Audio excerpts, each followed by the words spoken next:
So we're continuing from episode 11. This is episode 11. I'm with you. I'm with you. I'm sitting outside in sunny Miami by the water with nature on a little walk, exercising, working out. Well, not really working out, more walking, devotion, being. Being. It's my workout, being.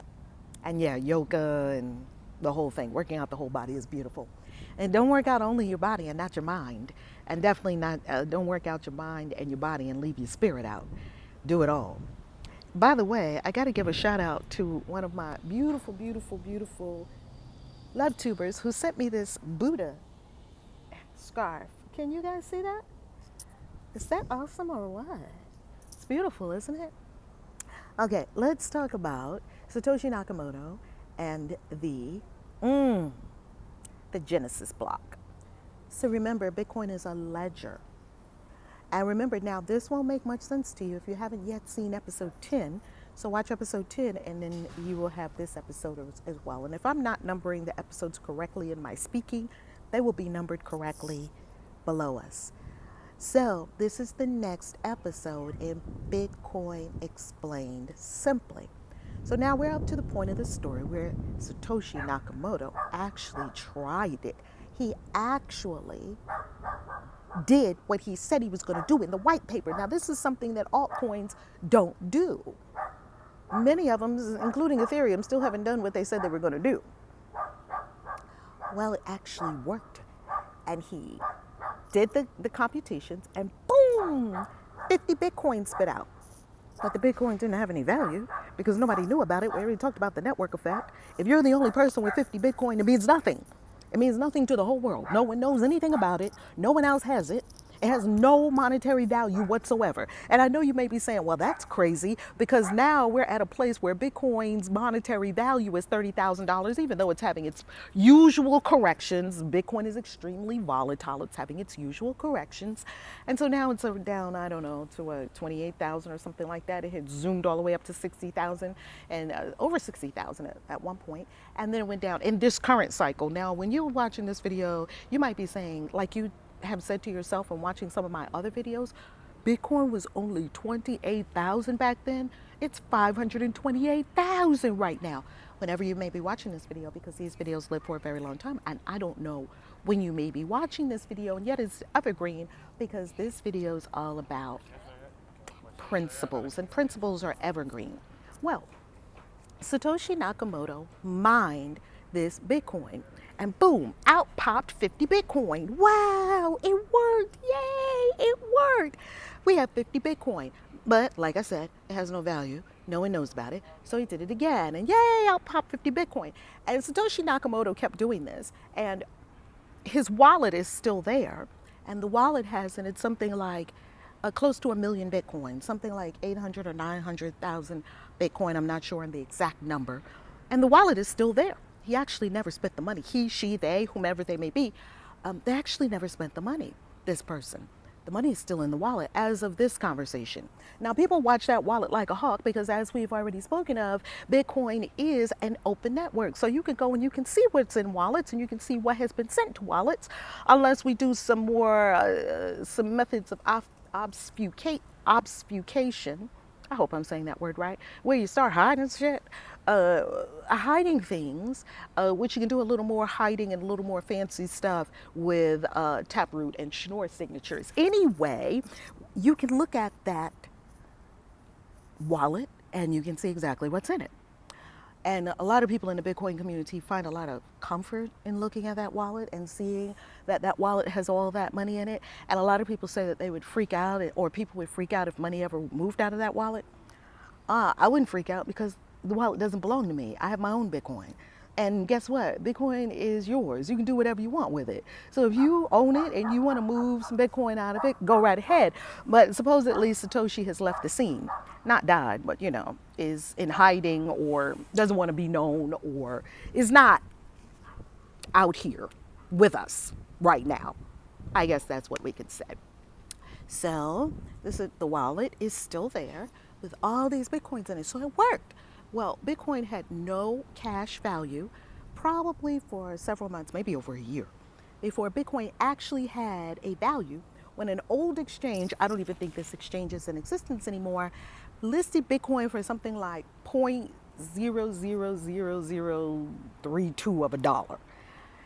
That's less than a penny. So it did have some kind of value. The value was less than a penny. And I know what you're saying, man, if I knew about Bitcoin right then, this is probably the thought that's going through your mind. I'm reading your mind right now. If I knew about Bitcoin back then, I would have scooped up all of it. No, you wouldn't have, because many of us did not. You know, the first couple of times that I saw Bitcoin, I was like, oh, that's some gamer money. That's trash. You know, it's not real. It's not real in the real world. That's because I have my financial advisor mind and my financial planning mind made me think that way. And it gave me biases that caused me to not look at something that was real. Continuing. So eventually it got a dollar value. And then the first ever transaction, you may have heard this crazy story. The first ever transaction, there's a lot of crazy stories in Bitcoin. Oh my God, there's so many crazy stories in Bitcoin. One of the most crazy stories that we have in Bitcoin is the first transaction on record of buying something in the real world with this cypherpunk money. And that was, you may have heard the story, 10,000 Bitcoins for 2 pizzas. Now, the pizzas were worth about $25, and someone was on the forums, the cypherpunks were on the forums, and he had bought all these Bitcoin for next to nothing, and he wanted to buy pizza. And he wanted to, I guess, prove a theory and see if this money would work in the real world.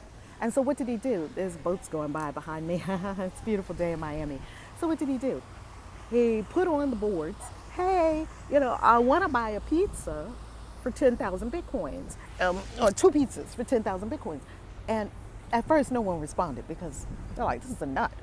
Nobody's taking that crap money. We don't care that you paid money for that money. That money is not here. At Domino's and Pizza Hut, we take cash and credit cards. You don't take that little, we don't know what that is. Well, he kept asking. I think on the message boards, there's like 2 or 3 messages from him like, hey, can I get some pizzas? And then eventually someone said, okay. And they actually did the exchange. I think somehow he gave them the 10,000 Bitcoin and they used their credit card to buy it with Pizza Hut or something like that. And that was the first recorded transaction where Bitcoin could actually buy something in the real world. 10,000 Bitcoin for 2 pizzas. I think they were large pizzas, if that makes you feel any better.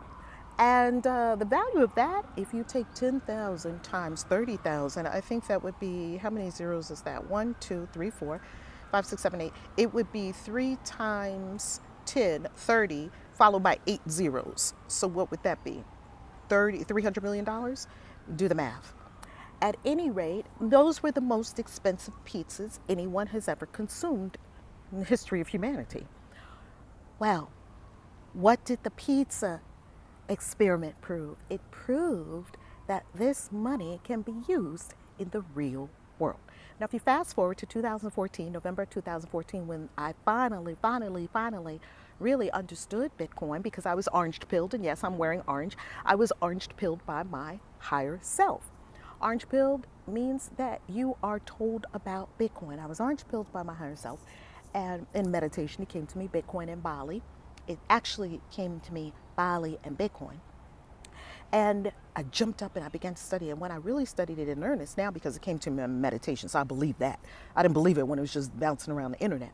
And myself, capital S self, was like, look at that. Oh, okay. Look at that. Yes. Okay. And then I did. Well, I began to buy Bitcoin, use Bitcoin when it was a couple of $100, and I began to use it.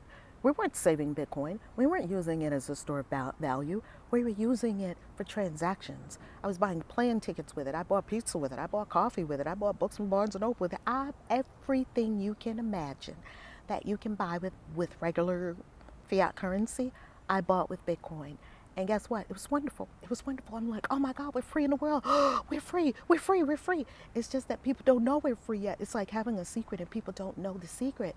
We're free. We're free. We're free. It's like Juneteenth. It's like letting the slaves know you're free, you're free. We're free of fiat currency. And guess what? Now 100 million people know, and the entire world is no longer subjected to only using fiat currency of the country that they live in or the nation state that they live in, which is a sad state of affairs when you consider that every single fiat currency that has ever existed has failed.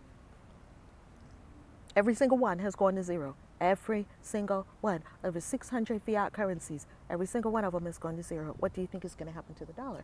It's already happening. Prepare yourself. Buy Bitcoin. I love you. That's our episode for today of Bitcoin Explained Simply. ValerieLove.com/wealth.